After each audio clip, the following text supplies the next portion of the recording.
മഹാലക്ഷ്മി സീരിയലിലെ latest episode റിവ്യൂയിലേക്ക് എല്ലാ കൂട്ടുകാർക്കും സ്വാഗതം. വാമദേവനും പ്രതാപനും കൂടി സെല്ലിനുള്ളിൽ ഇരുന്നിട്ട് പറയണേ, എന്നാലും നീ എന്തിനാടാ ഇങ്ങനെ പറഞ്ഞത്, ഞാൻ കൊട്ടേഷൻ തന്നിട്ടുണ്ട് എന്ന് എന്തിനാടാ എന്ന് പറയുന്നത് എന്ന് ചോദിക്കുമ്പോൾ പ്രതാപൻ പറയുന്നുണ്ട്, ഞാൻ എന്താ ചെയ്യുക, ഞാൻ മഹിയെയും കണ്ണനെയും കൊല്ലാൻ വേണ്ടിയിട്ട് ആ ലോറിയിൽ ഞാൻ പോയിക്കൊണ്ടിരിക്കുകയായിരുന്നു. ആ സമയത്താണ് വിശ്വനാഥൻ എൻ്റെ അടുത്ത് വന്നിരുന്നത്. എനിക്ക് എന്ത് ചെയ്യണമെന്നറിയാതെ ഞാൻ ലോറി നിർത്തിയിട്ട് ഓടുക ചെയ്തത്. പിന്നെ ആ വിശ്വനാഥൻ അങ്ങനെ എൻ്റെ മേലെ കയറി. അതുകൊണ്ടാണല്ലോ ഇങ്ങനെ എല്ലാം ഉണ്ടായത്. അതുകൊണ്ടാണ് ഞാൻ പറഞ്ഞത്. അതേ അത് കേൾക്കുമ്പോൾ വാമദേവൻ പറയും, അത് ഈ വിശ്വനാഥൻ മരിച്ചിട്ട് കണ്ണൻ ICUലായിരുന്നല്ലോ, ഉണ്ണിയാണ് കാര്യങ്ങളൊക്കെ ചെയ്തത്. ആ കാര്യങ്ങൾ അഗ്നികർമ്മങ്ങൾ ചെയ്തത് വിശ്വനാഥന് പറ്റിയിട്ടില്ല. അത് അവന് നല്ല ഇഷ്ടം കണ്ണനെയാണല്ലോ, അതുകൊണ്ടായിരിക്കും അവൻ്റെ ആത്മാവ് ഇങ്ങനെ നടക്കുന്നത് എന്ന് പറയണം.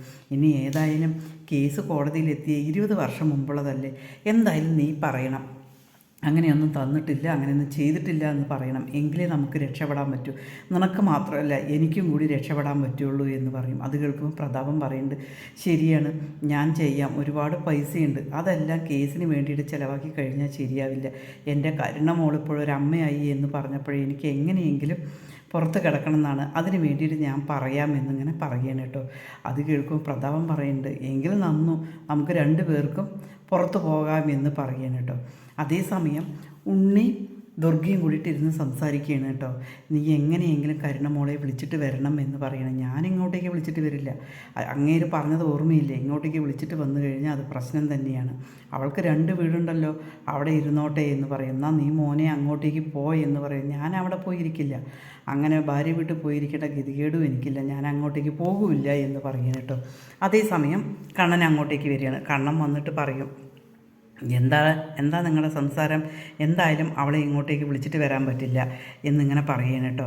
അതേസമയം കാര്യങ്ങളൊക്കെ അറിഞ്ഞല്ലോ എന്ന് പറയുന്നുണ്ട് കണ്ണൻ. അതേസമയം ദുർഗയെ ചോദിക്കുന്നുണ്ട്, എന്താണെന്ന് ചോദിക്കുമ്പോൾ പറയുന്നില്ല കണ്ണൻ, അത് അറിഞ്ഞോളും, നിങ്ങൾ അറിഞ്ഞോളും എന്ന് പറയണം കേട്ടോ. പെട്ടെന്ന് തന്നെ ദുർഗ പറയും, മോനെ കരുണമോള് അമ്മയാവാൻ പോവുകയാണ് ചോദിച്ചു. അതിന് അവൾ അമ്മയാവാൻ പോവുകയാണെങ്കിൽ ഞാൻ എന്തോ വേണ്ടത്, ഇങ്ങോട്ടേക്ക് അവൾ ഒരിക്കലും വരാൻ പറ്റില്ല. എൻ്റെ ഭാര്യയും കുഞ്ഞും നൂലുകൊട്ട് കഴിഞ്ഞ് ഇവിടെ വരുമ്പോൾ ഞങ്ങൾക്ക് ഇവിടെ സമാധാനമായി ജീവിക്കണം, അതിന് അനുവദിക്കാത്തവരാരും ഈ വീട്ടിൽ നിൽക്കരുത് എന്ന് പറയും കേട്ടോ.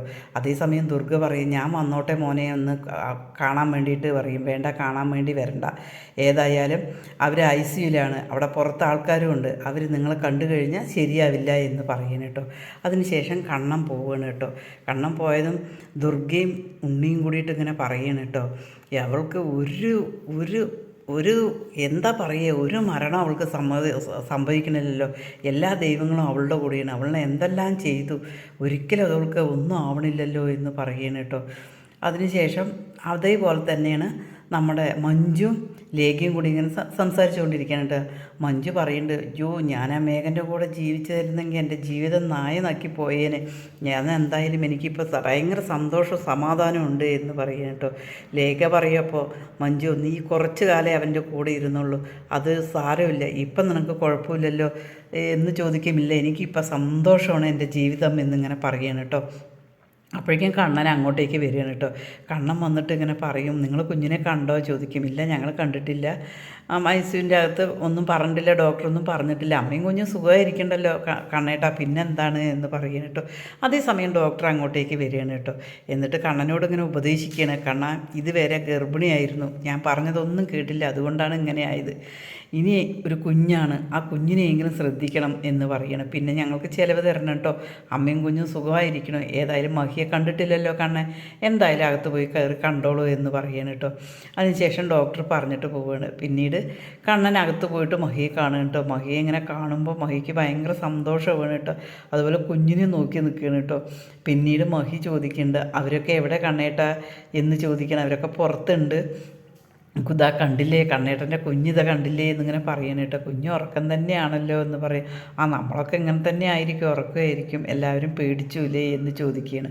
അതെ, ഞാൻ ആ അമ്പലത്തിൽ പോയപ്പോൾ ആ അമ്മയും കൂടി ഒരു പ്രതീക്ഷ നൽകിയില്ല, അതൊക്കെ ആലോചിച്ചപ്പോഴാണ് എനിക്ക് ഭയങ്കര പേടിയായത് എന്ന് പറയണം കേട്ടോ. അതേസമയം കരുണയ്ക്ക് ഗർഭമാണ് എന്ന് പറയണേ. എന്തിനാണ് അവൾ ഈ ഗർഭം ആയിട്ട് പ്രസവിക്കുന്നത്, അവൾക്ക് പറ്റില്ല, അവളെന്തായാലും ശരി ഒന്ന്. പക്ഷേ കണ്ണൻ ഇങ്ങനെയൊക്കെ പറയുമ്പോഴും മഹാലക്ഷ്മി ഒന്നും മിണ്ടണില്ല കേട്ടോ, ഒന്നും പറയുന്നില്ല.